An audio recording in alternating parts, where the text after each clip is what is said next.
Hello dear guys, और एक बार फिर से स्वागत है आपका काउंसिल फ्रेंड में। Your council your friend. दोस्तों, एमपीडीएमई के अंदर जो मॉप अप राउंड है उसकी जो काउंसलिंग अभी जो शुरू होने वाली है, उसमें सबसे इम्पॉर्टेंट जो बहुत सारे स्टूडेंट्स के मन में सवाल कौंध रहा है वो है कि ईएसआईसी का जो कॉलेज है जिसमें 50 सीट्स और बढ़ रही है, उसमें हमें एडमिशन कैसे मिल सकता है। तो आज का ये वीडियो है इसी के ऊपर केंद्रित होगा कि आपको यदि ईएसआईसी के कॉलेज में एडमिशन चाहिए तो आपको क्या करना होगा। तो आइए कुछ बातों को बहुत ध्यान से समझ लेते हैं। ईएसआईसी की टोटल सीट्स जो हैं वो है 50 इंदौर के अंदर, और इन 50 सीट्स का 15% कोटा जो है वो है एमसीसी कोटा, यानी करीब 7 से 8 सीट जो है एमसीसी कोटा में चली जाएंगी। अब जो बाकी सीट्स बचती हैं उसका 35% ईएसआईसी कोटा है, जिसमें केवल इंश्योर्ड पर्सन, जिसको आईपी बोलते हैं, आईपी कोटा में एडमिशन मिलेगा। यानी वे कर्मचारी जो कि राज्य बीमा कर्मचारी बीमा संघ के हैं, उनके स्टूडेंट्स, उनके जो बच्चे हैं, उनको एडमिशन मिलेगा। कितने? 35% बच्चों को। जो रिमेनिंग 50% सीट्स हैं उसमें एमपी के बाकी जो कैंडिडेट्स हैं, जिसमें एससी, एसटी, ओबीसी, ईडब्ल्यूएस जो कैंडिडेट्स हैं, उनको एडमिशन मिलेगा। तो आपको लगभग जो 25 सीट्स हैं या करीब 23 सीट्स हैं उसमें एडमिशन मिल सकता है, और उसके अंदर फिर रिस्पेक्टिव कोटाज लागू होंगे।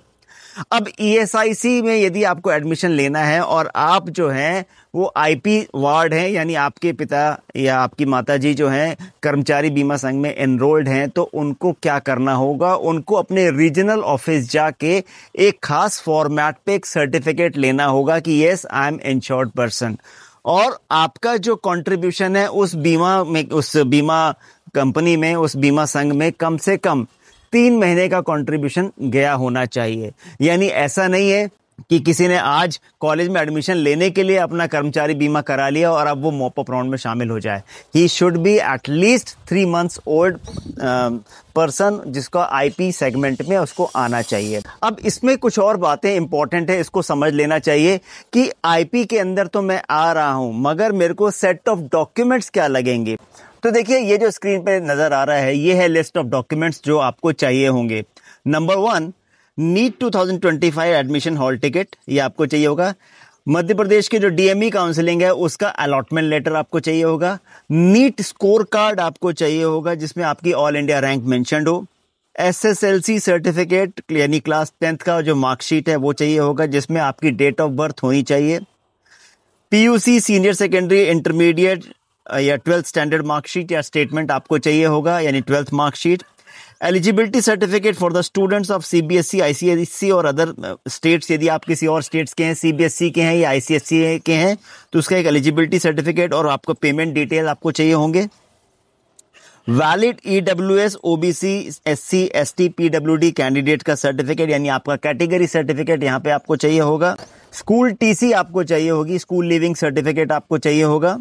स्टडी सर्टिफिकेट, कैरेक्टर सर्टिफिकेट या कंडक्ट सर्टिफिकेट, माइग्रेशन सर्टिफिकेट, जो भी एप्लीकेबल हो इसमें, उस केस में वो चाहिए होगा।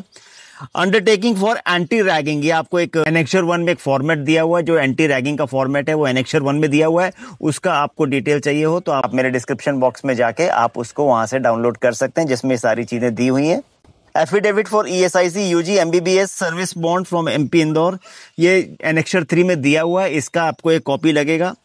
For female candidates only for ESIC ward of IP quota admission, एक फीमेल कैंडिडेट यदि आप हैं तो उसका एक सर्टिफिकेट आपको लगेगा, जो कि एनेक्सर 4 में दिया हुआ है। इसके साथ साथ में 371 eligibility certificate for state quota admission if applicable, recent passport size photograph, और बाकी पैरामीटर्स जो है आपकी ट्यूशन फी यहाँ पे मेंशन्ड है। ऑल इंडिया कोटा में 1 लाख रुपीस है और ईएसआईसी कोटा में 24,000 प्लस सिक्योरिटी डिपॉजिट, यानी बहुत ही नॉमिनल फी है। कॉशन मनी 5,000 रुपीज है और हॉस्टल रेंट जो है वो 10,000 रुपीज है। सिक्योरिटी मनी 10,000 रुपीज है, यानी सब मिला के करीब 50 से 60 हजार में आपको सब कुछ मिल सकता है। स्टूडेंट वेलफेयर फंड है, उसका एक 5,000 रुपए का कॉन्ट्रीब्यूशन इसमें जाएगा, और साथ साथ में बाकी जो certificate, original ward of IP certificate and पहचान कार्ड जो ईएसआईसी का, ये आपको रीजनल ऑफिस में मिल जाएगा। कॉपी ऑफ एड्रेस प्रूफ, ये आपके पास में होना चाहिए। Scan copy of all documents and submitted including photo in pen drive, एक पेन ड्राइव में एक set of photo copy PDF format में और जेपीजी फॉर्मेट में आप करके रख लीजिए। इसके साथ साथ में फिल्ड एप्लीकेशन फॉर्म, इसके साथ में एक अपेंडेड एप्लीकेशन फॉर्म है जो आप फिल करके रख लीजिए। डोमिसाइल सर्टिफिकेट आपको लगेगा, गैप सर्टिफिकेट लगेगा, सीट लिविंग बॉन्ड सर्टिफिकेट आपको लगेगा और फोटोग्राफ ऑफ पोस्टकार्ड साइज ये आपको लगेंगे, करीब 10 कॉपी इन हाई क्वालिटी। तो ये सारे डॉक्यूमेंट्स आपके पास में रेडी होने चाहिए। ये फॉर्मेट दिया हुआ है आपका, आप इसको, जैसा मैंने कहा कि आप इसको डाउनलोड करके रख लीजिए और आप चाहेंगे तो एज आई सेड अर्लियर कि मैं इसकी कॉपी आपको सेंड कर सकता हूं क्योंकि मैंने डाउनलोड करके रखी हुई है।